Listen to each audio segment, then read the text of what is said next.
memberi sambutan. Silakan Bu Aini.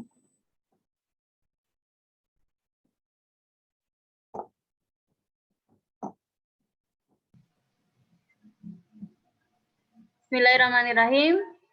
Assalamualaikum warahmatullahi wabarakatuh. Alhamdulillah semuanya ya, ini beberapa kayaknya dari webinar pertama ya udah gabung ya, kita menjadi keluarga besar Bunda dan Bu Hati, insya Allah ya. Hari ini kita berkumpul bersama dalam kondisi sehat sehat walafiat ya semuanya, insya Allah ya, mendapatkan banyak nikmat keberkahan dari Allah Subhanahu Wa Taala. Juga tidak lupa kita senantiasa lantunkan salat dan salam kepada Rasulullah SAW, juga kepada keluarga, sahabat ya, sahabiah, dan orang-orang yang senantiasa beristiqomah dalam kebaikan. Dan insya Allah semuanya yang ada di sini, ayah ataupun bunda gitu ya, kita insya Allah bersama-sama berupaya untuk terus menjadi baik ya, dan terus berupaya istiqomah dalam kebaikan-kebaikan insya Allah ya.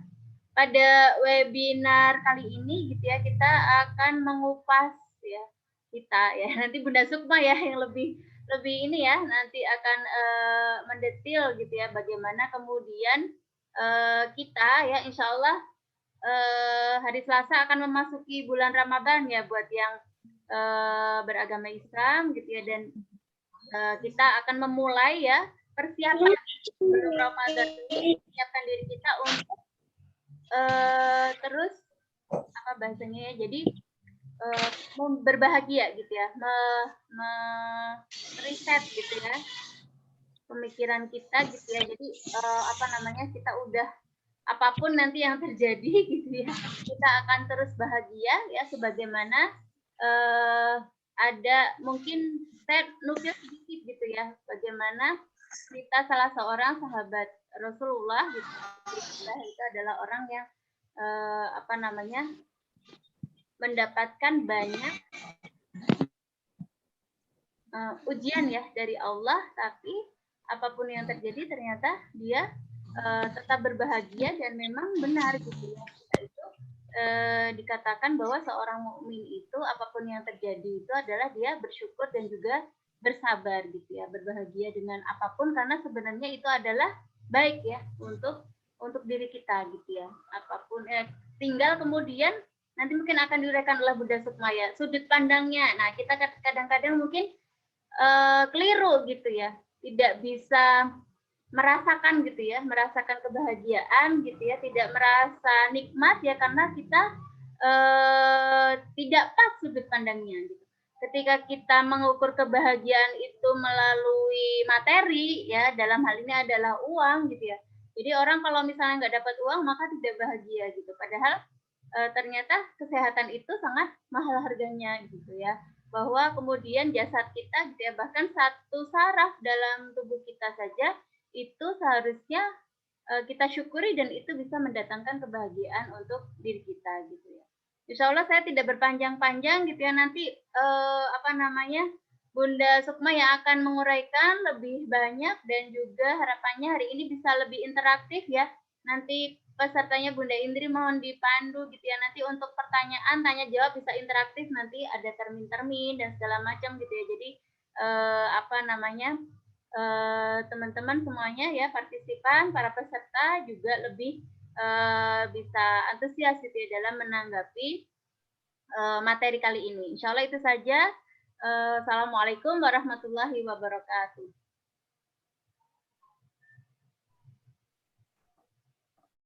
Waalaikumsalam warahmatullahi wabarakatuh. Baik, terima kasih Bunda Aini atas sambutan yang diberikan. Langsung saja nih, acara selanjutnya adalah materi dari Bunda Sukma. Mungkin yang sudah mengikuti webinar sebelumnya sudah mengenal siapa itu Bunda Sukma. Beliau adalah seorang psikolog ya. Beliau juga banyak menulis buku. Kemudian beliau ini lahir di Medan tanggal 26 Oktober tahun 1986. Nomor HP beliau 081362359651. Beliau tinggal di Jalan Tanjung Sari Dalam 3, RT 2 RW 2, Sumur Boto, Banyumanik, Semarang. Mungkin untuk selanjutnya langsung saya persilahkan kepada Bunda Sukma, silahkan. Terima kasih Bu Indri. Assalamualaikum warahmatullahi wabarakatuh. Alhamdulillah, puji syukur pada Allah Subhanahu wa taala, pada siang yang berbahagia ini kita bisa hadir kembali untuk webinar session 3 ya. Ini sudah yang ketiga kalinya kita mengadakan webinar yang insya Allah rutin kita adakan setiap 2 pekan sekali dengan tema yang bervariasi. Salawat dan salam semoga senantiasa tercurahkan pada Nabi kita Muhammad Sallallahu Alaihi Wasallam. Mudah-mudahan kelak kita mendapatkan syafaatnya. Amin ya rabbal alamin. Saya ucapkan terima kasih kepada Bunda Aini, kemudian Bu Indri, teman-teman panitia, dan juga ayah Bunda yang telah hadir dalam kesempatan pada siang hari ini. Ya, tema kali ini adalah tentang the power of mind. Bahagia tanpa nanti, bahagia tanpa tapi. Gitu ya, jadi bahagianya nggak pakai syarat. Ya, kalau biasanya kita bahagia jika, sekarang kita bahagianya walaupun. Paham ya? Bahagia jika dengan bahagia walaupun. Ya, kalau jika itu masih pakai syarat. Saya bahagia jika saya sehat. Saya bahagia jika saya tahun ini bisa mudik. Saya bahagia jika anaknya hafiz, bisa hafal Quran. Saya bahagia jika anak saya patuh pada saya, gitu ya. Sehingga kalau tidak sesuai, maka saya akan kecewa, marah, gitu ya, atau menyalahkan. Itu ketika kita menempatkan bahagia kita berjika dia, ketika dia pakai syarat. Nah, maka rentan dengan kekecewaan. Sebaliknya, lantas bahagia sejati itu yang seperti apa, gitu kan? Bahagia sejati itu adalah ketika kita bisa bahagia walaupun. Ya, gimana tuh bahagia walaupun? Ya, saya bahagia walaupun tahun ini belum bisa mudik, gitu ya. Jadi saya bisa menghemat dana sekian puluh juta, misalnya, gitu ya. Karena kalau sekali mudik bisa dikalikan sekian, gitu kan. Nah, saya bahagia walaupun misalnya walaupun walaupun saya LDR, gitu ya, misalnya nih pasangan-pasangan yang LDR, saya bahagia walaupun saya LDR, tapi perasaan saya tenang, gitu, anak-anak sehat, suami sehat, gitu kan, karena kemarin terkena COVID, gitu ya, tidak LDR, tinggal bareng satu rumah, tapi dalam kondisi yang COVID, gitu ya, sama-sama COVID, sakit. Ya, ternyata bersama dalam kondisi yang tidak sehat, juga nggak bahagia, gitu ya. Jadi kita cari alasan untuk kita bisa bahagia. Oke, saya bahagia walaupun LDR, berjauhan dengan suami, tapi kita semua dalam kondisi sehat walafiat. Jadi bisa memaknai ulang nih, sehingga perasaan jauh lebih damai. Begitu pengantar sepintasnya, saya izin share screen ya.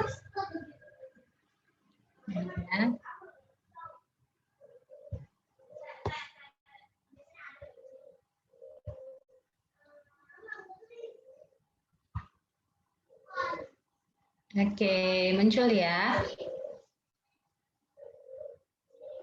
Ya, teman-teman, dari seorang penulis buku, Jack Canfield mengatakan bahwa jika kita ingin berhasil, kita harus bertanggung jawab 100% atas semua yang kita alami dalam kehidupan ini, termasuk prestasi kita, apa yang kita hasilkan, kualitas hubungan, kesehatan, penghasilan, utang, termasuk juga perasaan kita saat ini. Nah, kita saat ini nih yang hadir dalam seminar ini pada lagi bahagia atau lagi nggak bahagia ya? Ayo tunjuk tangan siapa yang berbahagia pada siang hari ini. Ya. Saya Bu Aini. Ya, alhamdulillah, mudah-mudahan kita semua yang hadir saat ini dalam kondisi yang bahagia. Apa nih yang membuat teman-teman merasa bahagia siang hari ini? Coba ditanya ke dirinya. Oh, saya bahagia siang hari ini, meskipun meskipun cuacanya terik, tapi saya bisa mengikuti webinar ini dengan baik, gitu kan? Atau apa-apa kita cari happiness kita pada hari ini. Oh, saya bahagia karena hari ini sudah berolahraga tadi pagi. Oh, saya bahagia karena hari ini saya dalam kondisi yang sehat walafiat. Ya, kita cari hal-hal yang kemudian bisa kita syukuri. Nah, termasuk juga kalau kita kondisinya lagi nggak bahagia, gitu kan? Kita bisa mencari hal-hal yang positif dibalik dengan kondisi yang tidak sesuai harapan. Nah, jadi teman-teman sekalian, untuk bisa bahagia itu kita harus kenali dulu apa masalah kita.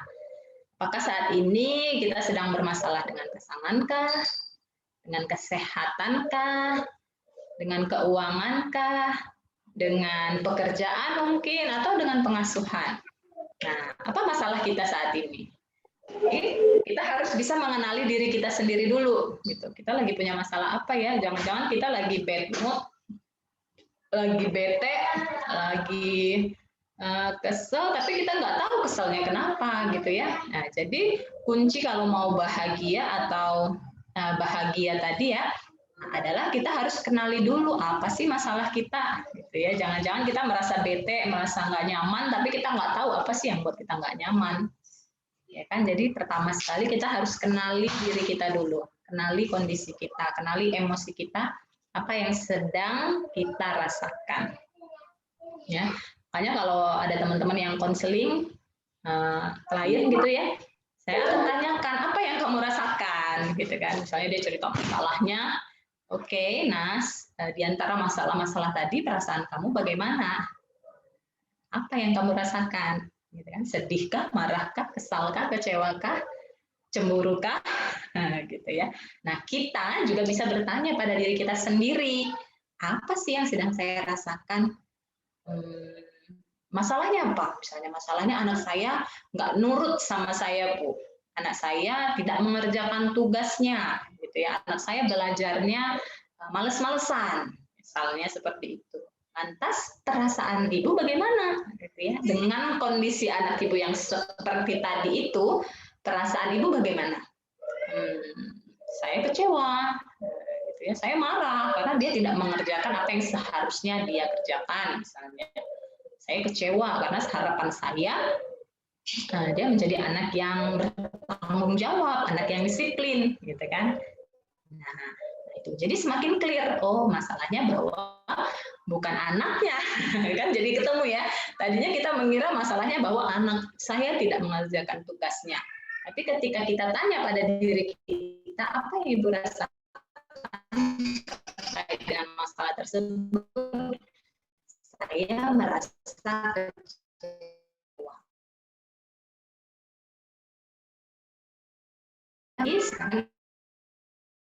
Sebenarnya adalah ibu kita merasa kecewa. Nah itu, ya.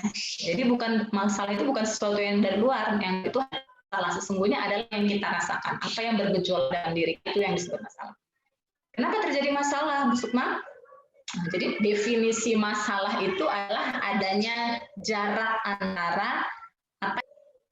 Nah, jadi ketika kita sudah mengenali masalah kita, maka akan lebih mudah nantinya kita untuk menyelesaikannya. Ya, jadi tanyakan pada diri kita apa yang kita rasakan. Nah, teman-teman sekalian,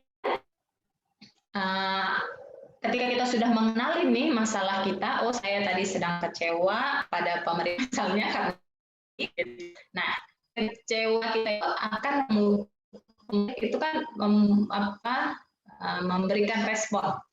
Nah peran kita, pemaknaan kita terhadap kejadian itu akan mempengaruhi respon kita. Misalnya kejadiannya tadi adalah ada keputusan dari pemerintah bahwa tidak boleh mudik, gitu ya. Tentu pemerintah sudah punya pertimbangan yang banyak ya terkait dengan munculnya keputusan tersebut. Nah, respon kita apa, gitu kan? Ini kan sudah ada keputusan. Respon kita bagaimana? wah saya selalu muncul perasaan kecewa, perasaan marah, perasaan kesel gitu kan, perasaan kita. Maka teman-teman sekalian, sebelum kita merespon, kita harus bisa mengendalikan, tidak mengecewakan atau tidak membuat jadi suatu masalah baru gitu ya. Jadi responnya misalnya kalau dia kecewa lantas dia kemudian langsung merespon, responnya adalah dia menyalahkan, gitu ya, menyalahkan pemerintah, gitu ya. Nah, ya itu hasilnya jadi perasaannya jadi semakin tidak nyaman, gitu kan. Jadi melebar, banyak orang yang juga jadi sahut-sahutan gitu. Wah, gimana sih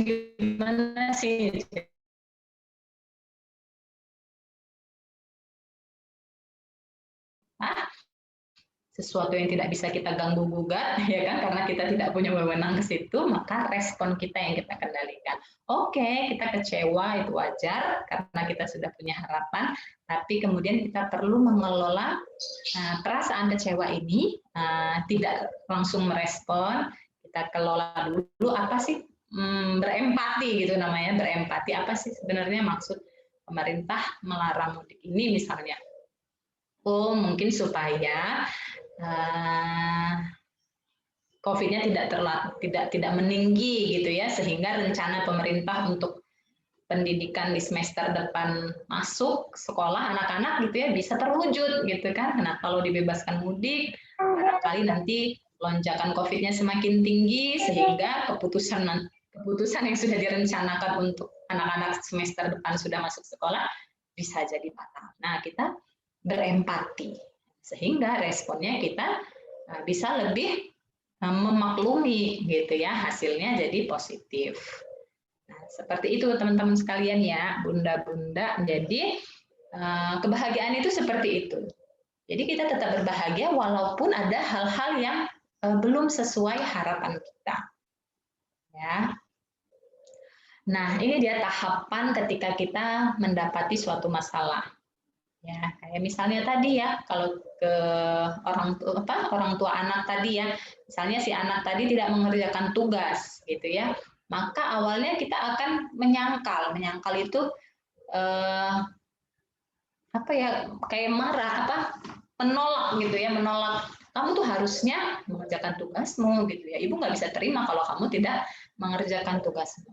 Nah, ada penolakan gitu, kerjain gitu ya, sehingga kalau dia tidak mengerjakan, kita jadi marah, anger berikutnya.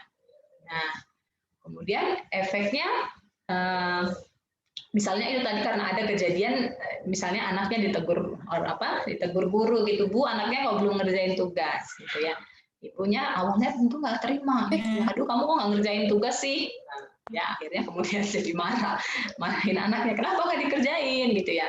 Kemudian masuk ke bargaining gitu ya, menawar, kalau saja kamu mengerjakan tugasmu, kan ibu nggak ditegur sama Pak Guru, ibu kan jadi malu nih gitu ya. Nah, kemudian tapi juga belum menenteramkan hati respon-respon yang tadi gitu ya, sampai kemudian jadi depresi. Itu kan ibu jadi malu nih, aduh sedih, jadinya ibunya merasa bersalah gitu ya. Nah, sampai kemudian bisa itu tadi depresi ketika putus asa, aduh gimana ya, apalagi ya Bu yang harus saya lakukan supaya saya ini mau menjalankan kewajibannya, mau mengerjakan tugasnya gitu ya. Aduh saya sudah coba segala cara Bu gitu, sampai depresi ya. Kemudian sampai pada kemudian akhirnya dia mau menerima acceptance. Udah deh akhirnya ya udah deh, saya terima deh anak saya yang sudah ditegur oleh gurunya, saya terima kondisi ini. Nah, baru deh ketika kita sudah bisa menerima masalah tersebut, barulah kita bisa berpikir jernih, the power of mind tadi ya. Jadi kalau masih menolak, masih marah, masih tawar-menawar, apalagi depresi, kita akan kesulitan untuk berpikir jernih. Gimana mau berpikir, orang kita merasa benar, gitu ya, dan anaknya lah yang salah gitu ya, kita merasa benar, gurunya lah yang salah, mungkin kita merasa benar, mungkin Tuhan yang salah gitu ya, kenapa kok saya diuji dengan anak seperti ini misalnya, ya kita tidak akan bisa berpikir jernih ketika kita berada dalam fase yang 4 tadi, gitu. Masih blocking nih kepala kita. Nah, sampai kemudian ketika kita bisa menerima kondisi ataupun masalah yang ada itu, barulah kita bisa mulai berpikir jernih. Oke, saya terima teguran dari guru anak saya. So what? Ya kan? So what? Apa yang harus saya ubah? Apa yang harus saya perbaiki? Apa yang harus saya lakukan supaya kondisinya berubah? Anak saya bisa mengerjakan tugasnya sehingga saya tidak ditegur lagi. Baru kita bisa mencari solusi, ya. Ketika kita sudah menerima.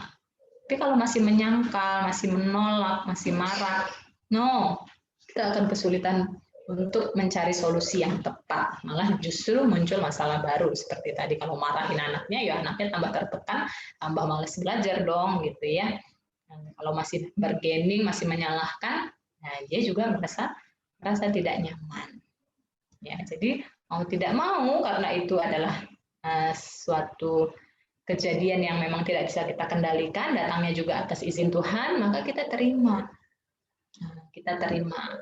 Oh, syukurlah akhirnya guru anak saya menegur saya, sehingga saya tahu bahwa selama ini anak saya tidak mengerjakan tugasnya.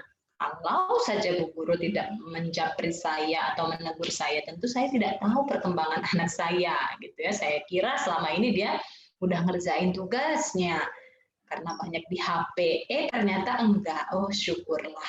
Oke, walaupun saya tadinya malu, saya tadinya kecewa, tapi saya bersyukur dengan adanya kejadian ini, saya jadi tahu kondisi anak saya.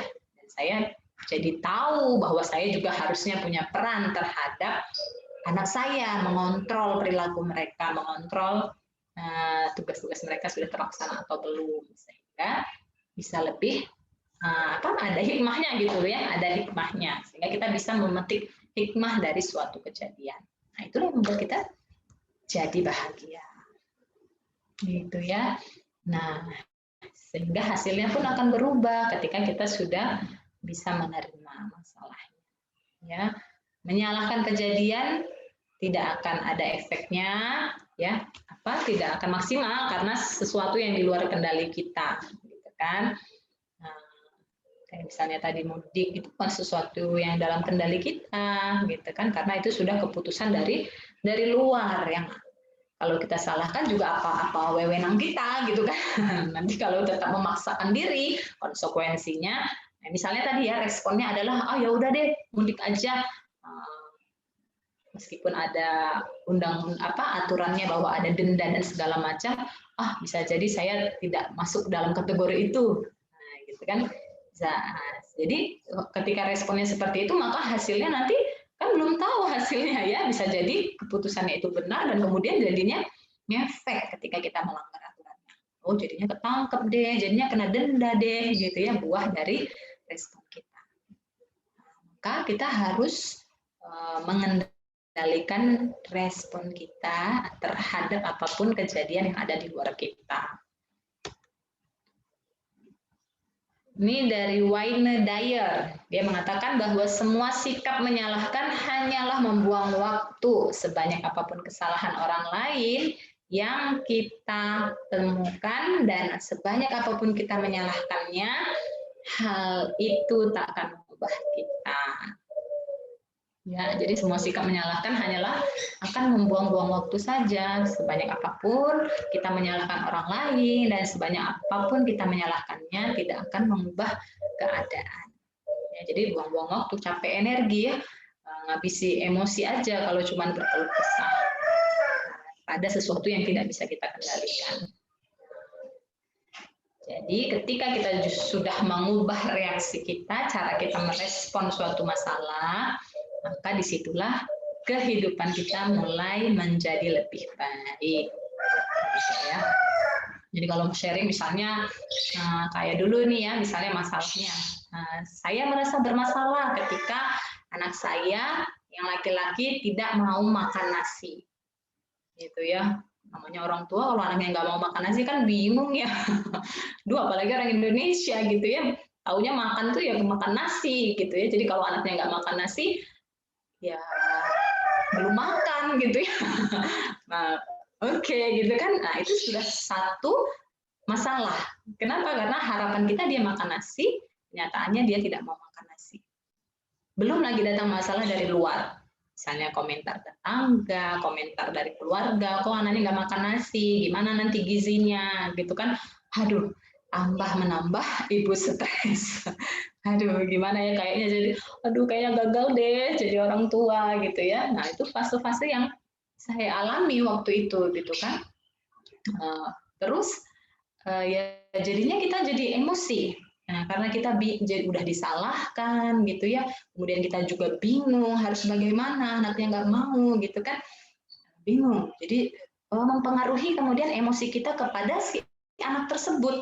Akhirnya jadi sensitif. Apa aja yang dibuat si anak tadi jadi salah aja. Gitu. Jadi kita lebih mudah marah ke dia, lebih mudah marah karena kayak kita merasa nggak puas aja gitu ya karena ada satu kekurangannya tadi. Padahal sisi lain mah dia baik, tapi karena ada satu kekurangannya yang itu menguras emosi kita gitu ya karena kita jadi disalahkan, kita jadi merasa nggak berharga gitu kan. Nah, akhirnya mempengaruhi emosi kita ke dia, ke anak, mempengaruhi emosi saya saat itu ke anak. Nah, sampailah kemudian ada postingan seorang dokter yang mengatakan bahwa it's okay kalau anak kita tidak mau makan nasi, kita bisa cari penggantinya, misalnya karbohidrat yang lain gitu ya, jagung kah, kentang kah, atau makanan-makanan yang lain. Tidak apa-apa kalau tidak makan nasi gitu ya. Oke, barulah setelah membaca postingan dokter tersebut ada perasaan lega. Oh iya ya, tidak apa-apa sebenarnya kalau anaknya tidak makan nasi. Wong di bule-bule sana juga tidak makan nasi. Nah, akhirnya barulah kemudian saya pada saat itu menerima kondisi anak saya bahwa dia adalah anak yang tidak mau makan nasi. Jadi tidak lagi memaksakan. Kalau sebelumnya memaksakan kan, jadinya ketika dia nggak mau kan kita marah lagi, kita gemes lagi, gitu kan, mempengaruhi kondisi emosi kita dan mempengaruhi kondisi emosi anak karena dia dipaksa terus gitu kan. Nah, jadinya tidak nyaman semua. Nah, sampai kemudian membaca postingan tadi dan akhirnya saya bisa menerima, barulah kemudian suasana jadi berubah. Ya, suasana hati kita jadi berubah, kita tidak lagi memaksakan dia pada sesuatu yang dia tidak mau, tetapi akhirnya berupaya mencari alternatif lain. Nah, jadi emosinya nggak ke situ lagi gitu ya, udah tahu dia nggak suka kok dipaksa gitu. Nah, ya udah cari yang lain, alternatif lain, bahwa ketika menyadari bahwa itu itu sesuatu yang sesuatu yang baik, nggak masalah, bahkan sekarang zamannya disuruh mengurangi makan nasi malahan ya. Ketika kita tahu informasi-informasi lain yang bisa membuat kita menerima kondisi itu sampai akhirnya menerima, barulah perubahan itu terjadi. Sama seperti fase ketika kita dapat masalah tadi ya. Pertama kita menolak, kok anak saya nggak mau makan nasi sih. Kemudian kita jadi marah gitu ya. Kemudian kita bergending, andai saja adik mau makan nasi kan, kalau kita jalan-jalan keluar nggak repot gitu ya, nyari-nyari makanan yang lain gitu ya. Kemudian depresi ya, stres kan gitu ya, stres nggak nyaman gitu. Sampai kemudian bisa menerima, barulah kayaknya plong dadanya gitu ya.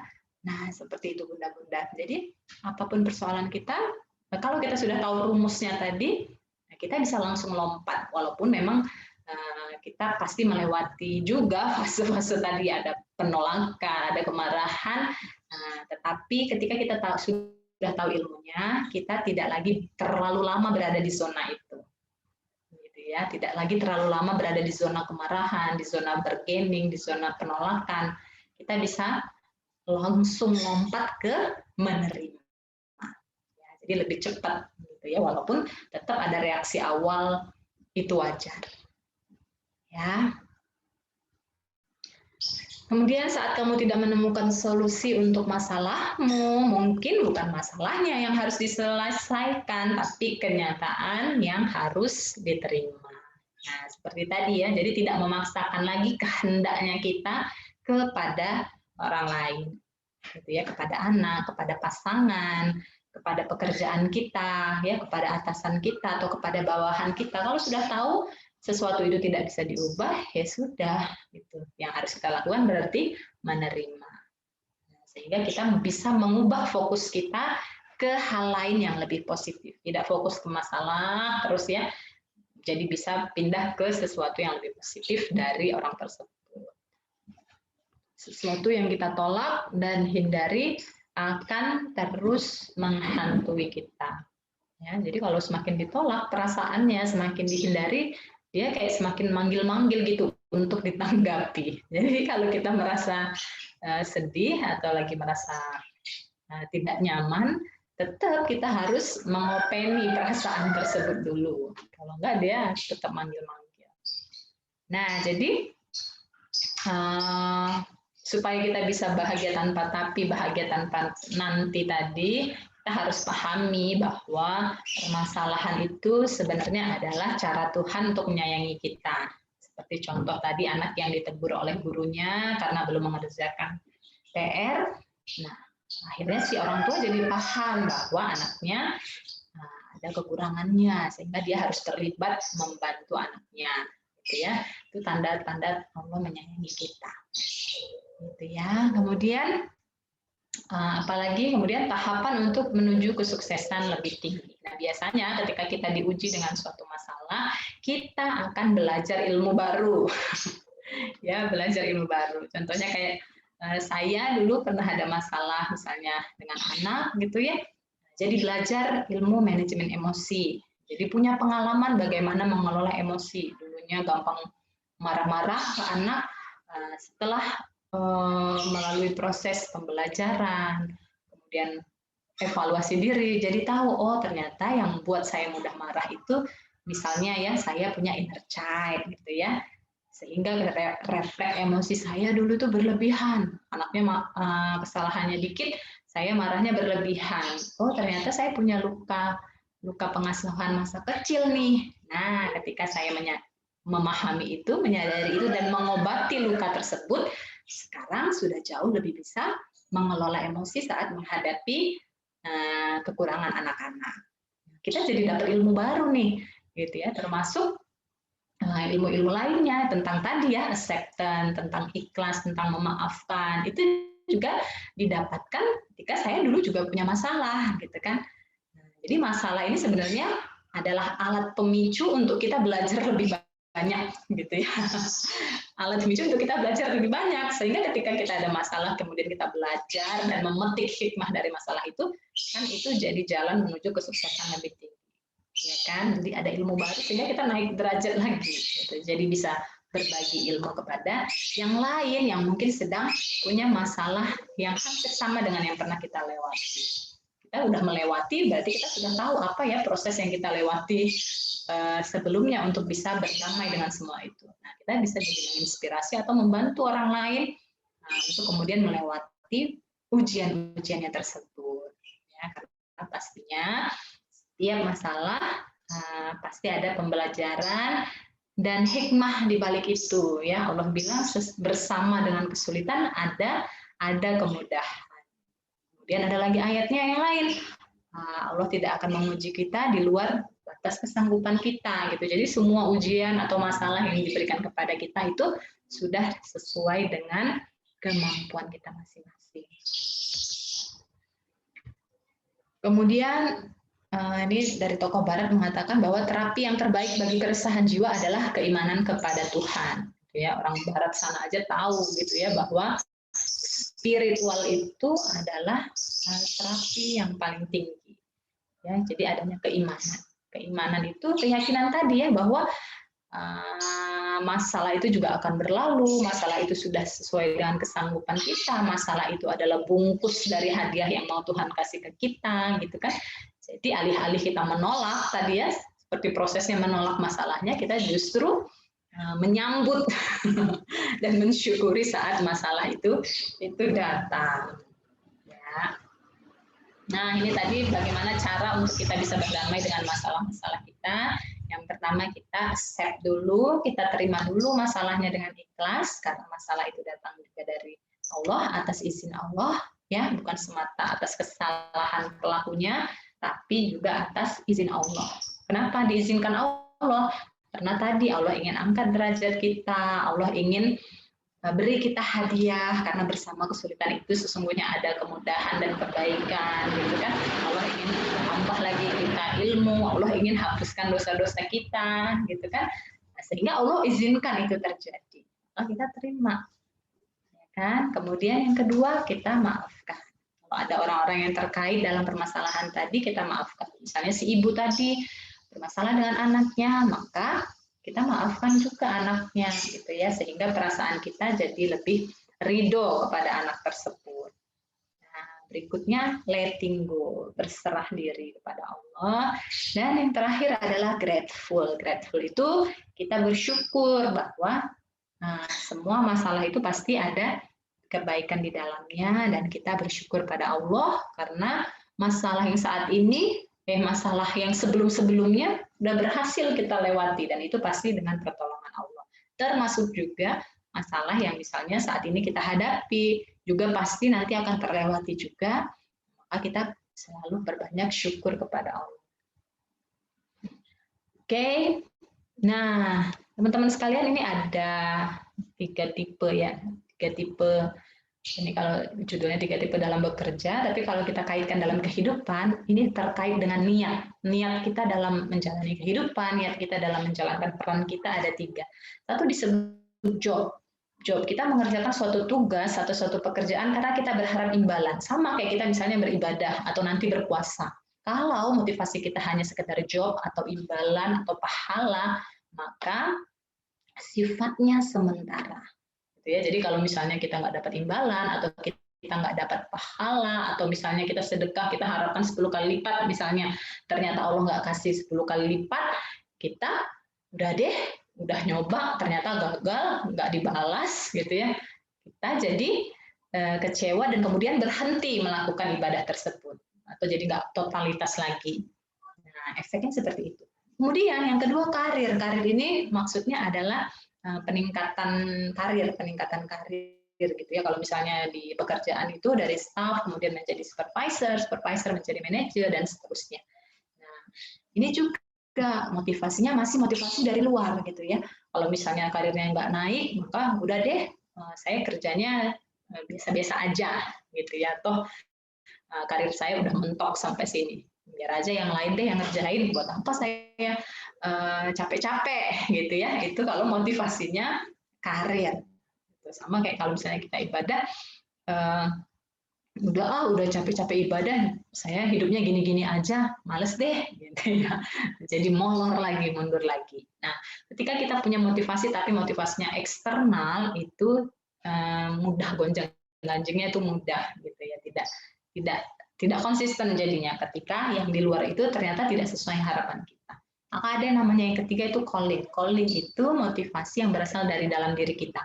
Kita mengerjakan sesuatu karena memang kita merasa itu adalah panggilan hidup kita. Ya, kita mengerjakan sesuatu karena kita merasa bahwa di balik pekerjaan yang kita lakukan itu ada manfaat yang bisa kita berikan. Ada panggilan jiwa. Ya, bahwa hidup saya ini harus bermanfaat, ilmu saya harus berguna, diri saya harus punya kontribusi bagi masyarakat, misalnya. Itu panggilan, calling. Jadi kita harus menuju ke sini, gitu ya, ke calling ini, sehingga ini jauh lebih membuat kita bisa totalitas. Nah, tidak lagi tergantung pada hal yang berasal dari luar, walaupun kita tentu juga bisa berharap boleh, gitu ya, tetapi nah, itu sesuatu yang di luar kontrol kita, ya kan, yang di luar. Tapi yang calling ini adalah sesuatu yang bisa kita kendalikan. Maka milikilah niatan yang berasal dari dalam, atau disebut dengan niat tadi ya, niat ataupun motivasi. Sama kayak kita misalnya mengasuh anak, gitu ya, tumbuhkan motivasi yang dalam dari dalam diri kita untuk kebaikan mereka, gitu ya, dari dalam diri kita. Oke, nah kita juga harus punya tujuan hidup, teman-teman sekalian. Misalnya kita nih bentar lagi mau masuk bulan Ramadan, ya. Supaya kita punya tujuan yang lebih dalam, supaya ibadah kita lebih maksimal, kita bisa tanya ke diri kita, mengapa saya berpuasa di bulan Ramadan? Oh, supaya saya dapat pahala misalnya. Kenapa? Tanya lagi, why lagi. Mengapa kamu ingin dapat pahala? Supaya apa? Supaya saya bisa dicintai oleh Allah misalnya kan. Kenapa kamu ingin dicintai oleh Allah? Supaya saya menjadi hamba yang beruntung. Kenapa kamu ingin menjadi hamba yang beruntung? Supaya saya ditolong oleh Allah, gitu kan. Kenapa kamu ingin ditolong oleh Allah? Karena Allah yang menggenggam dunia ini. Kalau Allah sudah nolong saya, maka selesailah permasalahan saya. Misalnya, kita bisa tanyakan itu konsep 5 why ini ke dalam diri kita terkait dengan hal-hal apapun yang kita ingin wujudkan dalam hidup ini. Misalnya kalau teman-teman punya tujuan menulis buku, atau teman-teman punya tujuan misalnya untuk khatam Al-Quran gitu ya, pengen teman-teman punya tujuan apapun gitu ya, teman-teman bisa perdalam why-nya ketika teman-teman melakukan itu dengan 5 why ini. Jadi pertanyaan pertama, mengapa kita melakukan itu, lalu jawabannya dijadikan pertanyaan untuk kedua, gitu seterusnya sampai kedalaman 5 kali pertanyaan. Oke, jika kita ingin mengubah dunia, maka ubahlah mulai dari orang yang ada di depan cermin. Siapakah orang yang berada di depan cermin? Diri kita sendiri. Jadi kalau kita ingin mengubah dunia, gitu ya, udah nggak usah jauh-jauh, mulai dari diri kita, gitu ya. Change from the man in the mirror, gitu ya. Itu diri kita sendiri. Kalau kita berubah, maka orang sekeliling kita juga akan ikut berubah. Kalau orang sekeliling kita ikut berubah, maka mereka juga akan menginspirasi orang-orang di sekelilingnya lagi untuk berubah. Dan makin luas, makin luas, makin luas. Begitu ya teman-teman sekalian, pengantar dari materi The Power of Mind, kekuatan pikiran, bahagia tanpa tapi, bahagia tanpa nanti. Jadi kebahagiaan itu, kata Aristoteles, bukanlah kita terbebas dari penderitaan. Ya, jadi bisa dipahami ya, kebahagiaan itu bukanlah berarti kita bebas dari penderitaan atau kesulitan. Tidak. Ya, tetapi kebahagiaan itu, kata Aristoteles, adalah ketika kita mengoptimalkan, memberdayakan potensi diri kita untuk persembahan kepada orang lain. Ya, jadi yang membuat bahagia itu bukan ketika kita mendapat, tetapi ketika kita memberi. Apa? Ketika kita memberi. Jadi ke orang lain. Bukan apa yang kita dapat, tetapi justru adalah apa yang kita beri. Makanya tadi ada motivasi yang 3 tadi ya, job, karir, dan calling. Yang calling inilah yang paling dalam. Kenapa? Karena calling adalah dari dalam keluar, bukan dari yang kita dapatkan dari luar ke dalam. Ya, jadi bahagia itu adalah yang dari dalam keluar. Tapi tentu saja sebelum kita bisa memberi yang terbaik keluar, kita yang di dalam juga harus baik dulu. Makanya dibilang di sini, if you want change the world, change from the man in the mirror. Ubah dulu yang ada dalam diri kita, perbaiki dulu. Begitu teman-teman yang bisa saya sampaikan, mudah-mudahan bermanfaat. Kita lanjutkan ke diskusi. Assalamualaikum warahmatullahi wabarakatuh. Waalaikumsalam warahmatullahi wabarakatuh. Terima kasih Bunda Sukma, luar biasa ya. Materi dari Bunda Sukma begitu komprehensif, begitu lengkap. Nah, tapi semoga walaupun komprehensif dan lengkap, tetap masih mengundang penasaran dari para peserta, ayah dan bunda. Mungkin di pikirannya masih banyak pertanyaan, mumpung masih kita masih ada kesempatan diberi jawaban oleh pakar psikolog kita, Bunda Sukma. Oleh karena itu, monggo silakan bagi yang ingin bertanya, langsung dinyalakan mic dan videonya, atau bisa juga ditulis di kolom chat.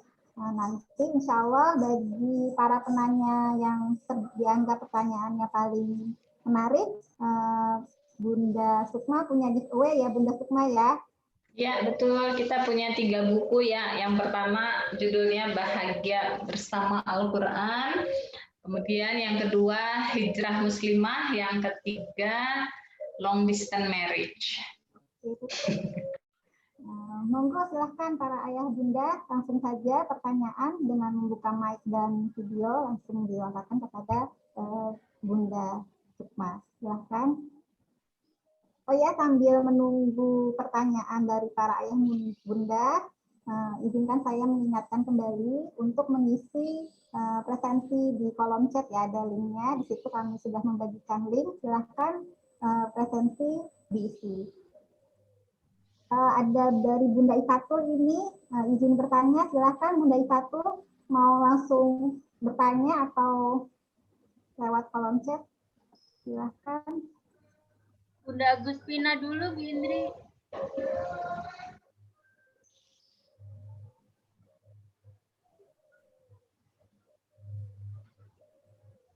Gimana? Bunda Halo? Agustina dulu. Oh ya, silakan Bunda Ifatul. Ya, Bu.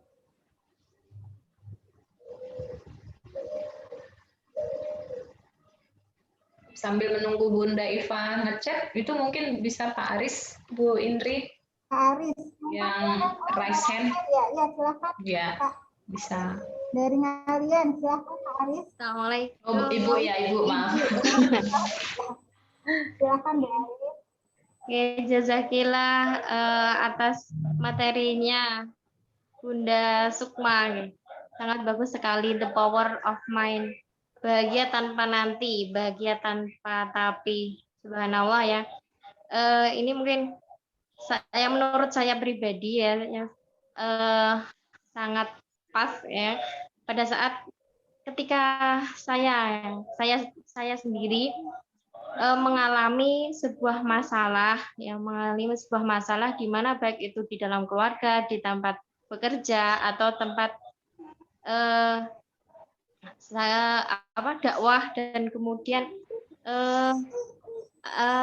ini studi saya pribadi. Nah, ketika masalah-masalah tersebut itu berbarengan datangnya, ya, kemudian sedangkan diri sendiri itu merasa wah berat banget. Nah, bagaimana kemudian kita bisa memunculkan semangat lagi atau prioritas masalah yang mana dulu yang harus diselesaikan, itu yang bagaimana nggih Bun, itu aja Bun. Jazakillah. Ya, terima kasih Bu Aris. Langsung dijawab Bu Indri. Ya, monggo silakan Bunda Sukma, langsung dijawab malam gitu. Oke, iya. Terima kasih Bu Aris untuk pertanyaannya, gitu ya. Bagaimana ketika misalnya kita punya masalah yang bertubi-tubi, gitu ya. Masalah yang satu belum selesai, udah datang masalah lain lagi. Apa yang harus dilakukan? Bagaimana menentukan prioritasnya? Ya, jadi ketika kita punya masalah yang rumit, gitu ya, yang harus kita lakukan, kita coba relaksasi dulu, gitu ya. Karena kita akan kesulitan menyelesaikan masalah saat kita sedang merasa gundah gulana, gitu ya, lagi cemas, lagi marah, lagi bingung, akan kesulitan untuk berpikir seperti yang dijabarkan tadi, sulit berpikir, maka kita butuh waktu untuk relaksasi. Relaksasi atau bahasa lainnya disebut dengan mindfulness, ya. Mindfulness itu kita sadar penuh atau disebut juga dengan khusyuk kalau dalam beribadah, gitu ya. Kita butuh ruang untuk itu, Bu Aris. Supaya apa? Supaya mengubah kondisi perasaan kita yang tadi cemas, yang tadi marah, yang tadi kecewa, yang tadi lagi bingung, kita ubah dulu ke kondisi tenang. Ya. Ke kondisi tenang. Kenapa butuh tenang? Supaya bisa mikir. Misalnya kita lagi ada tugas nih, deadline misalnya. Kita akan kesulitan untuk mikir kalau kita pikirannya ke sana kemari, ke sana kemari. Nggak fokus. Jadi kita butuh untuk bisa fokus itu kita harus mindful. Ya, kita bisa ubah dulu perasaan tadi dari nggak nyaman menjadi nyaman.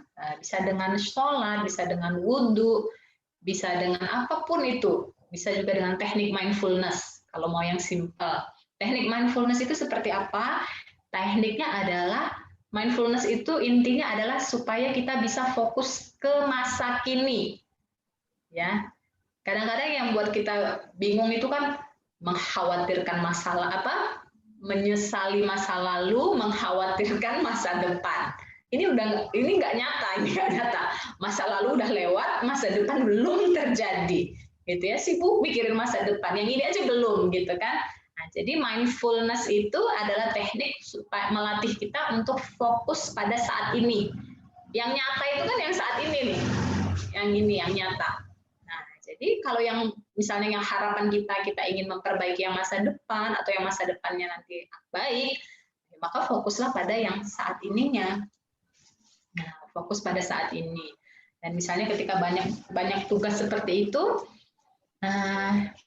usahakan untuk fokus mengerjakannya, gitu ya. Misalnya lagi megang anak, ya fokus ke mendampingin anak, gitu kan. Udah masakannya nanti dulu, cuciannya nanti dulu, hadir penuh saat ini di depan anaknya. Gitu. Ya, jadi pikirannya tidak bercabang, ya. Pikirannya tidak bercabang sehingga energi kita jadi lebih fokus dan lebih optimal, begitu Bu Aris, ya. Nah, teknik mindfulness itu supaya kita bisa latih fokus nih, nah, kita bisa dengan menarik nafas panjang, ya. Tarik nafas panjang lewat hidung, buang lewat mulut. Nah, sambil pejamkan mata kita. Misalnya lagi di kantor nih, lagi banyak pekerjaan, atau lagi mau memulai mengerjakan tesis, misalnya mau mengerjakan laporan. Aduh, ya udah aduh dulu. Banyak banget, gitu ya. Nah, kita bisa tarik nafas dulu, ya, menenangkan diri kita, ya kan, mengkondisikan diri kita, menyadari nafas. Jadi mindfulness itu sadar nafas. Ya, sadar nafas itu caranya yaitu kita benar-benar menyadari nafas yang masuk maupun nafas yang keluar dari tubuh kita. Kita sadari nafasnya kurang lebih 5 menit, gitu ya. Nah, nanti kita kemudian jadi lebih tenang. Jadi lebih tenang sehingga nanti jadi bisa lebih berpikir untuk mengerjakan tugas-tugas yang ada. Begitu ya, Bu Aris, bisa diterima? Oke, jazakallah Bunda Sukma. Sama. Terima kasih Bunda Sukma. Semoga bisa dipraktikkan di mindfulness. Nah, kemudian selanjutnya pertanyaan ada yang mau langsung atau kita bacakan saja dari chat ya. Bu Ifatul tadi ini pertanyaannya belum ada ya, baru pembuka. Pertanyaan dari Bu Rias Nurdiana ini, bagaimana cara mengatasi ketika ada ide itu Bu Rias ini jadi tidak bisa tidur, jadi pengennya menyelesaikan ide tersebut gitu, jadi nggak bisa tidur. Jadi mungkin ada saran dari Bunda Sukma, kalau nggak bisa tidur karena ingin menyelesaikan ide itu sebaiknya bagaimana? Monggo silahkan langsung dijawab saja. Iya, jadi kalau lagi ada masalah itu memang mengganggu tidur kita ya. Jadi masih kepikiran, masih menggantung gitu ya, emosinya belum tenang. Nah, maka yang harus kita lakukan bisa dengan praktek mindful tadi, bisa Ibu dengan mindfulness tadi kita sadari nafas kita gitu ya. Kalau di film anak-anak itu ya kayak dia menghitung kambing, menghitung domba, lompat 1, 2, 3. Nah, kalau kita bisa dengan teknik lain lah ya, dengan misalnya berzikir bisa gitu ya, atau dengan teknik mindful tadi bisa, atau juga dengan journaling bisa. Journaling itu kayak kita menuliskan hal-hal yang bisa kita syukuri pada hari ini. Misalnya hari ini ikut seminar, saya bersyukur ya Allah. Hari ini saya sehat, saya syukuri. Itu juga bisa untuk mengubah kondisi perasaan kita jadi tenang. Nah, kalau misalnya tadi punya ide tapi pengen langsung dieksekusi, memang ide itu sesuatu yang mahal ya, karena munculnya kadang-kadang tiba-tiba gitu ya, mungkin lagi mandi atau lagi mau tidur kepikiran, pengen segera dieksekusi. Apa-apa eksekusi aja, eksekusinya maksudnya ditulis dulu idenya, lalu besoklah eksekusinya kalau memang niatnya mau tidur ya. Nah, seperti itu Bunda Liza ya, Bunda Liza. Ya dituliskan dulu supaya idenya tidak hilang gitu ya, tidak lupa. Baik, terima kasih. Gitu ya. Terima kasih Bunda Sukma. Selanjutnya maaf ya kelewat, ternyata yang izin pertanyaan duluan itu Bu Agustina. Bu Agustina bertanya bagaimana cara membesarkan sabar. Sabar ini bisa dibesarin ya. untuk menerima masalah yang mungkin sudah berlarut-larut dan tidak kunjung selesai. Monggo silahkan Bunda Sukma. Bagaimana membesarkan sabar gitu ya. Jadi sabar yang sebenarnya itu adalah sabar yang tanpa batas ya Bu Aini ya. Ya, sudah habis kesabaranku. Berarti belum sabar dong gitu ya. Kesabaran sudah habis. Sinetron aja ya Bu Aini. Kesabaranku sudah habis. Ya. Jadi yang namanya sabar ya kita menerima ya mungkin ya. Jadi sabar itu kan kita menerima masalahnya gitu kan. Nah, tidak menyalahkan ya. Jadi di awal tadi kita ada quote dari Pak Jack Canfield itu, kita bertanggung jawab atas hasil yang kita peroleh saat ini, termasuk permasalahan-permasalahan tadi. Itu adalah buah dari respon-respon kita sebelumnya. Nah, kalau kita ingin masalahnya selesai, kita tidak lagi terbebani dengan permasalahan tersebut, maka yang bisa kita lakukan adalah menerimanya gitu ya, menerima masalah itu dan kemudian berserah diri kepada Allah untuk jalan keluar yang terbaik. Kalau itu berkaitan dengan orang lain, maka yang harus kita tambahkan adalah kita memaafkan orang tersebut. Ya, memaafkan itu dilakukan dengan sadar. Dilakukan dengan sadar bahwa kita sadar kita mau memaafkan. Yang dimaafkan apanya gitu ya. Jadi bukan sekedar memaafkan orangnya, tapi yang lebih spesifik yaitu perilaku apanya yang perlu kita maafkan. Oh, dia pernah berkata kasar kepada saya. Kasarnya apa? Kita sebutkan, kita deskripsikan, kita tuliskan. Nah, itu lebih bagus kalau dituliskan. Kadang kita nggak punya teman ini untuk diajak sharing atau menceritakan masalah kita, atau kita takut karena itu sebuah aib, ya. Maka kita bisa tuliskan, teman-teman sekalian, kita tuliskan permasalahannya, kita jabarkan di tulisan itu. Saya merasa sedih karena perkataannya seperti ini. Ya, saya terima, saya maafkan. Kita tuliskan itu.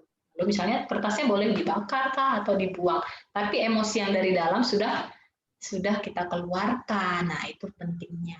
Jadi dia tidak lagi terlalu membebani diri kita. Gitu ya, Bunda ya. Jadi ketika kita sudah melonggarkan hati kita dengan memaafkan, maka masalah yang berat tadi tidak lagi terlalu mengganggu diri kita. Ya, dan biasanya kalau yang di dalam sudah selesai, maka yang di luar akan mengikuti. Ya, paham ya? Ketika yang di dalam sudah selesai, yang di dalam itu apa? Di dalam itu ya pikiran kita terhadap masalah itu, ya perasaan kita terhadap masalah itu sudah kita selesaikan dengan menerima, memaafkan dan berserah tadi. Maka yang di luar itu apa? Yang di luar itu ya masalahnya, orangnya, ya kan? Pelakunya itu juga akan terselesaikan. Ya, jadi selesaikan yang dalam, maka yang di luar akan mengikuti. Begitu ya, Bunda.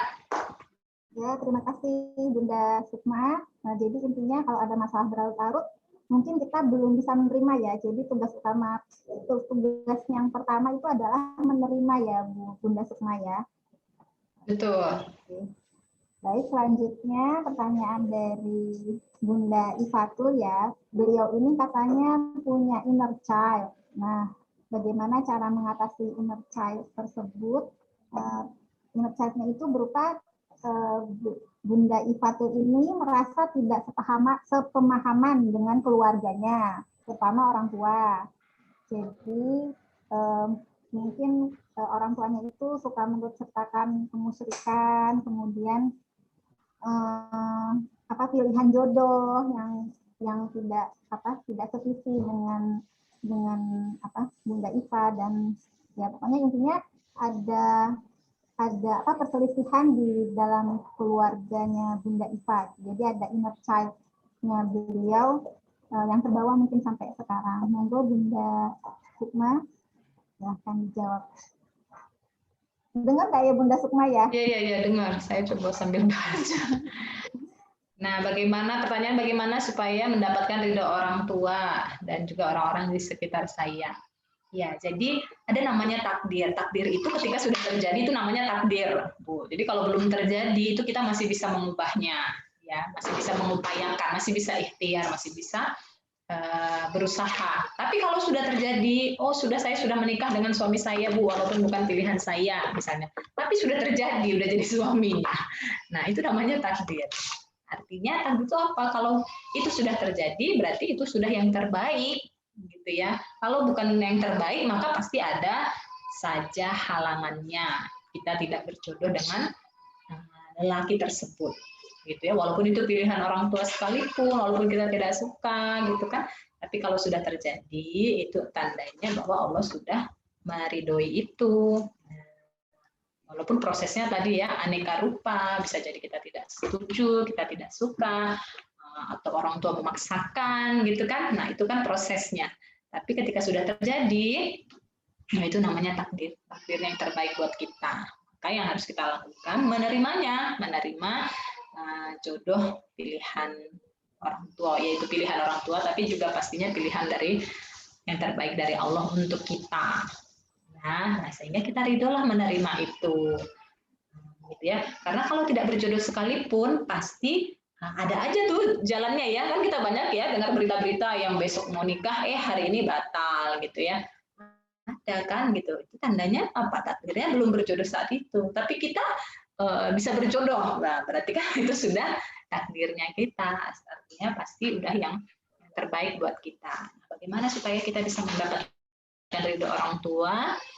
Maka kita berhusnuzon kepada orang tua kita bahwa mereka pasti apapun yang mereka lakukan pastilah untuk kebaikan anaknya, gitu ya. Kan nggak ada ya orang tua yang berniat menjerumuskan anaknya supaya nggak bahagia, kan nggak ada ya. Jadi kalau ada tadi pernyataannya saya punya inner child, orang tua saya melakukan kemusyrikan, apa yang harus saya lakukan, gitu kan. Kita menerima kondisi orang tua kita lengkap dengan kekurangannya, tidak hanya kelebihannya saja, tetapi juga kekurangan orang tua kita itu kita terima dulu. Tidak merasa diri kita sudah benar, diri kita yang paling baik, tidak. Tapi kita menerima mereka bahwa mereka belum sepenuhnya sesuai harapan kita, oke. Kita memaafkan kalau ada perilaku-perilaku mereka atau keputusan mereka yang tidak sejalan dengan kita maafkan. Ya, itu jadi cara untuk berdamai dengan inner child itu seperti itu, dengan menerima masa lalu kita tadi dan kemudian memaafkan kekeliruan-kekeliruan yang pernah dilakukan oleh orang tua kita. Dan kemudian kita kita syukuri, kita ingat-ingat dan syukuri kebaikan-kebaikan yang mereka lakukan. Karena pastinya ada kesalahan, tapi tentu saja jauh lebih banyak kebaikan yang mereka berikan untuk kita. Begitu ya, Bunda Iva. Terima kasih, Bunda Sukma. Selanjutnya dari Bunda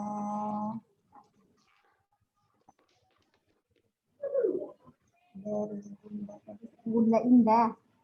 Bunda Sukma mau bertanya bagaimana cara menanamkan kepada anak usia 11 tahun dan 19 tahun untuk bisa bersyukur. Karena salah satu kunci bahagia mungkin bersyukur ya, Bunda.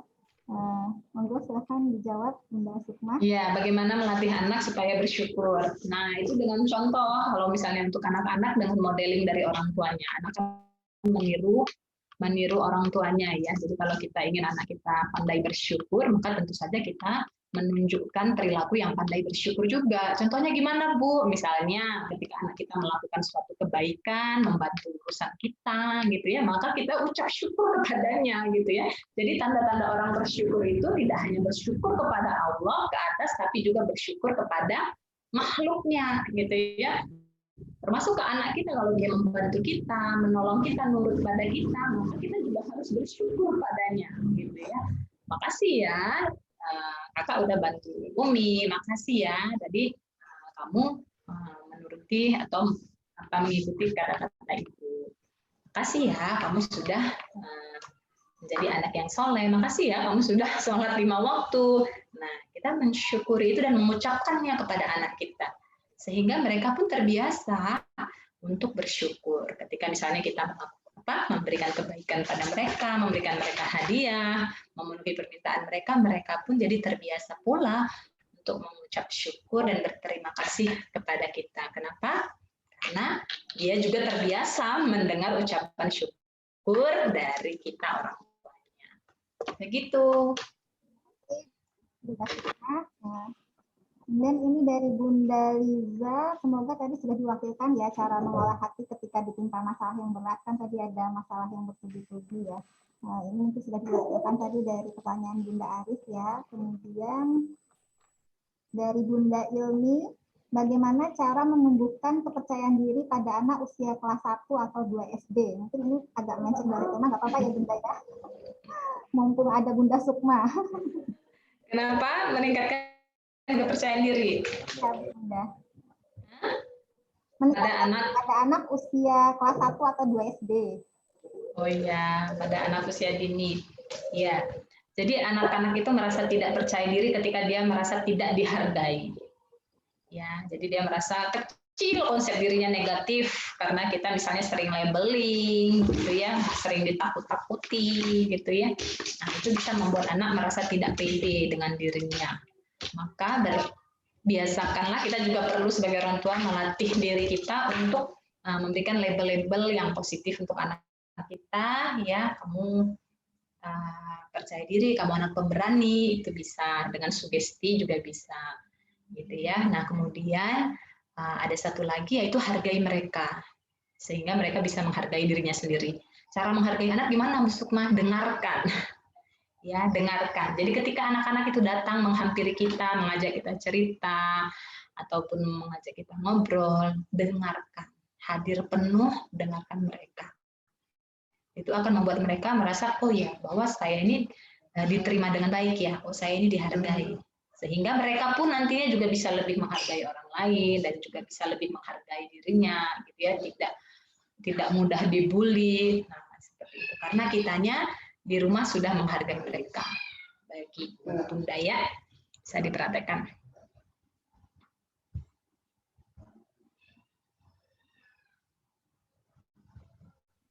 Terima kasih Bunda Sukma. Selanjutnya ini dari Bunda Ilmi ya, masih ya. Bagaimana cara mengatasi anak yang tidak mau belajar karena pelajarannya daring menggunakan Zoom, jadi anak-anak mudah bosan. Bagaimana cara kita memotivasi agar anak tetap semangat belajar? Terima kasih Bunda Sukma. Silakan. Iya, memotivasi anak untuk belajar bisa dengan kita mengajak mereka menetapkan tujuan. Ya, tujuan itu misalnya cita-cita kamu apa, gitu ya, membuat apa target, gitu kan, dan kemudian kita menyusun rencana bareng-bareng bagaimana untuk memenuhi target pembelajarannya, itu bisa. Jadi anak diajak berpikir bareng. Kemudian yang kedua, memotivasinya kita dampingi ya, kita hadir membersamai mereka dalam belajar itu tadi ya. Mengerjakan tugas-tugasnya kita fasilitasi, kita bantu. Karena kalau anak-anak rasanya kalau tidak didampingi itu tadi merasa takut salah mungkin mengerjakannya, atau dia bingung harus mulai dari mana gitu ya, sehingga keterlibatan orang tua dalam proses pembelajaran anak juga dibutuhkan. Jadi kita meluangkan waktu untuk mendampingi mereka. Terima kasih Bunda Sukma. Semoga sudah terjawab ya, bagaimana cara memotivasi anak. Namanya juga anak-anak ya Bunda ya. Memang iya. kadang bagus, kadang tidak gitu ya. Kemudian lanjut dari Bunda Ani. Ketika kita harus fokus ke anak, pada saat anak pertama umur 10 tahun minta belajar daring dengan gurunya dan adik bungsunya 3 bulan sedang rewel, bolehkah kita meminta anak sulung untuk memahami bahwa ibunya itu tidak bisa mendamping karena sedang repot? Iya, boleh. Dia disampaikan ke anaknya. Pokoknya kita ya terbuka aja juga ke anak gitu ya, bahwa ibu sedang ngopeni adik sedang butuh perhatian ibu. Jadi ditunda dulu, kamu bisa coba dulu sendiri, atau kalau misalnya ada kesulitan bisa bertanya ke ibu, kan? Nah, disampaikan aja, gitu. Boleh Bunda. Jadi kita menyampaikan. Jadi ada namanya komunikasi asertif. Komunikasi asertif itu pakai kata ganti saya. Nah, saya itu bisa dengan ibu. Kita biasa dipanggil apa? Misalnya Umi ngopeni adek dulu ya, kamu belajar sendiri. Umi yakin kamu bisa, kamu anak yang pantang menyerah pasti mau mencoba. Nah, bisa ditambahkan motivasi-motivasi seperti itu. Terima kasih Bunda Sukma. Ini sepertinya pertanyaan terakhir dari Bunda Sukma. Cara menyikapi sikap pasangan yang setiap istri bercerita sesuatu, dia meminta istrinya untuk saja, nggak usah terlalu dibesar-besarkan, katanya. Padahal maksud istri itu hanya ingin bercerita saja ya, mengeluarkan 100 kata tiap hari ya. Sering disalahkan terus sama suami. Jadi istri malas untuk bercerita kepada suami dan berusaha menyelesaikan masalahnya sendiri. Berarti perlu disampaikan gitu ya, Mas, Pak. Ya, kamu posisikan sebagai pendengar yang baik aja atau boleh pakai headset. Ya. Jadi disampaikan juga nggak apa-apa gitu. Jadi saya ingin cerita, kalau tidak perlu ditanggapi misalnya, tapi saya ingin menyampaikan unek-unek saya, perasaan saya, tolong didengarkan misalnya gitu ya, supaya sayanya lega. Itu juga nggak apa-apa kita edukasi gitu kan, karena mungkin ya bapak-bapak pulang ke rumah pengennya adem gitu ya, kemudian di-sharing dengan masalah-masalah, mungkin saja bisa jadi waktunya belum pas ya, mungkin baru capek, baru pulang kita udah kasih masalah gitu ya. Capek kan ya. Jadi kita juga kalau misalnya cerita juga lihat kondisi pasangan juga, dia siap nggak mendengar cerita kita gitu kan. Nah, itu kita bisa lihat kondisinya dalam kondisi yang siap atau tidak, karena itu akan mempengaruhi responnya gitu ya. Jadi kalau misalnya dia lagi capek atau mungkin lagi ada masalah juga di kantor, kemudian ditambah lagi masalah di rumah, nah, ya biasanya akan menolak gitu kan, karena nambah-nambahi beban pikiran. Maka kita harus empati juga merasakan apa yang sedang dirasakan suami. Kalau dia dalam kondisi yang siap, nah kita bisa tanya gitu, tadi kita izin gitu kan, mau cerita misalnya, perlu ditanggapi, kalau misalnya memang tidak perlu ditanggapi, kita butuh teman aja untuk ngobrol, itu bisa kita sampaikan kepada pasangan. Ya, sebenarnya kita juga sebenarnya kan ya bisa melakukannya dengan cara menulis, misalnya ya, misalnya kita udah nyesek nih pengen dikeluarin gitu ya. Kita bisa dengan menuliskan masalah itu, dituliskan pakai pensil, pakai pulpen ke dalam kertas. Itu juga salah satu cara untuk merilis atau melepas emosi kita. Seperti itu ya. Begitu ya, Bunda. Terima kasih Bunda Sukma. Nah, ini masih ada waktu kita ya, sekitar 5 menit. Masih ada yang ingin ditanyakan dari para ayah bunda di sini?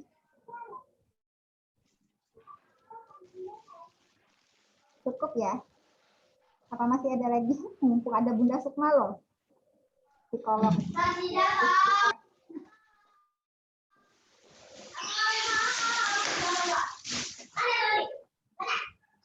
Cukup ya? Baik, mohon izin menyimpulkan sementara. Jadi bahagia itu adalah pilihan ya Bunda Sukma ya, bukan kebiasaan. Kita memilih untuk bahagia atau memilih untuk tidak bahagia. Jadi keputusannya ada pada kita. Bagaimana kekuatan pikiran kita menerima masalah, kemudian masalah tersebut kalau ada solusinya kita bisa mencari solusinya, kalau tidak ada kita bagaimana acceptance kita, mindfulness kita menerimanya, kemudian menggali hikmah dari setiap kejadian yang ada. Dan masalah itu cobaan memang bertubi-tubi ya sifatnya, karena katanya kalau itu namanya cobain bukan cobaan ya. Yeah. Ya, terima kasih kepada Bunda Sukma yang menyempatkan untuk berbagi. Terima kasih, semoga ilmunya bermanfaat dan kita bisa bisa mengaplikasikannya dalam kehidupan kita sehari-hari, karena sebagai orang tua terutama Bunda ya, Bunda itu senter di keluarga. Kalau bahagia maka seluruh keluarga itu dan sebagai Bunda merasa tidak bahagia, terus merasa banyak masalah, maka itu sedikit banyak akan mempengaruhi perilaku kita terhadap suami mungkin pada anak-anak gitu ya. Jadi sangat penting sekali kita memilih untuk bahagia, gitu ya. Dimulai dari diri kita sendiri. Tadi sudah dipaparkan panjang lebar oleh Bunda Sukma. Jadi terima kasih ya Bunda Sukma. Mungkin selanjutnya Bunda Aini selaku Direktur Bunda dan Buah Hati, apa ada tambahan? Bunda Aini. Kita dokumentasi dulu. Oh ya. Bisa di. Baik, karena ini mau didokumentasikan, para peserta ayah dan bunda monggo dipersilahkan membuka video. Kita berpose.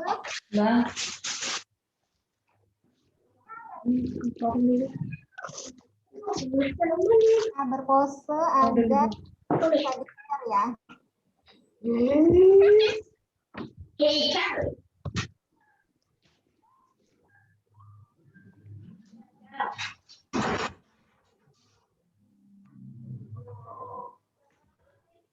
Oke, sebentar.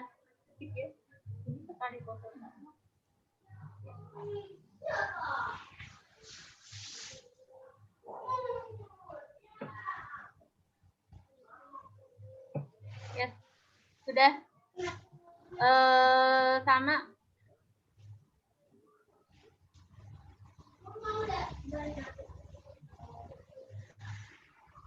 Sama mungkin apa namanya, kita di puasa gitu ya.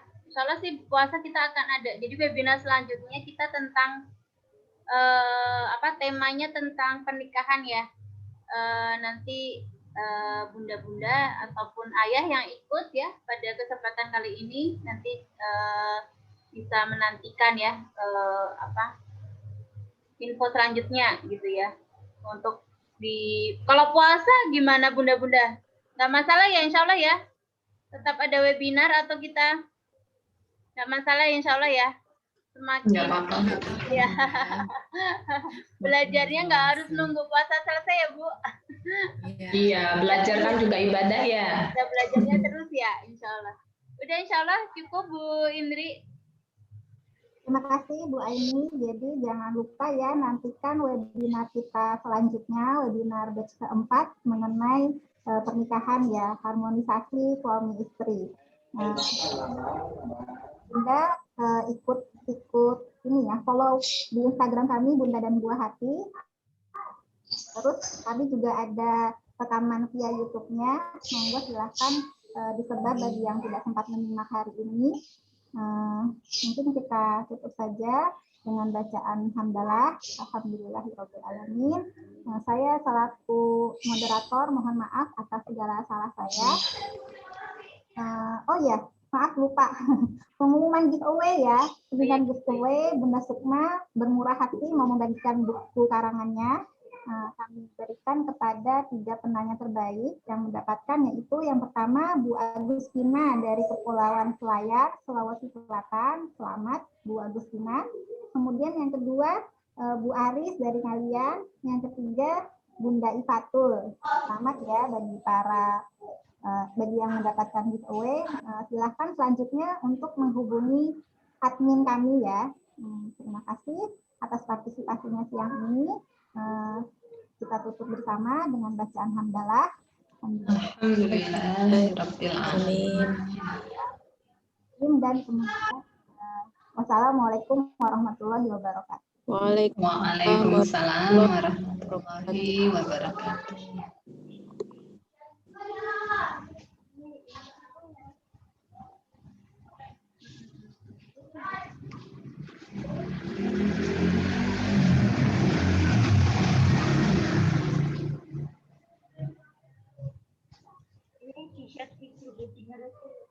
Monggo yang ya boleh live ya Bunda ya.